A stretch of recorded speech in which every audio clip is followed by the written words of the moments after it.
বড় একটা বেড়াল লাল রঙের জামা পরে এসছে। হ্যালো এভরিওয়ান, বললাম সানডের যে ফার্স্ট ব্যাচটা রয়েছে সেখানে ক্লাস করানোর জন্য। ঠিক আছে। এই দিকে দিদি কোন দিকে থাকে? এই যে এই ছেলেটা আজকে হোমওয়ার্ক করে নিয়ে আসেনি। বড় একটা বেড়াল লাল রঙের জামা পরে এসছে। বড় বিলি, এই আবার কি? তুই তো ম্যাও ম্যাও করেই ঢুকলি ঘরে। সবাই আঁকছে, সুদিদি লুকিয়ে দিয়েছে লজ্জায়। এই ছেলেটা কোনোদিন কাজ করে আনে না। ফাঁকিবাজ টু দি পাওয়ার গ্রেট। এই মেয়েটা ভালো আঁকে, এই মেয়েটাও ভালো আঁকে। সকালের একটা ব্যাচ কমপ্লিট হয়ে গেল, এবার আমি আর একটা টিউশনের জন্য বেরিয়ে পড়লাম। তখন দেখি কি হয়, কটায় ঘর রিটার্ন করি। বেরিয়ে পড়েছি নেক্সট ক্লাসের জন্য। এখন প্রায় 11:15 বাজছে।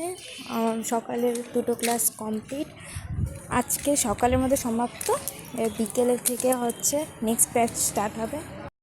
দেন লাঞ্চ করে নেক্সট ব্যাচের জন্য রেডি হয়ে পড়েছিলাম। এই ব্যাচে যখন ভিডিওটা নিচ্ছি তখন বেশিরভাগ স্টুডেন্টদেরই ছুটি হয়ে গিয়েছিল। আমি কাজ দিতে এতটাই বিজি হয়ে পড়েছিলাম যে আমার কোনো ভিডিওর ক্লিপ নেওয়া হয়নি যে স্টুডেন্টরা কী কাজ করেছে আজকে।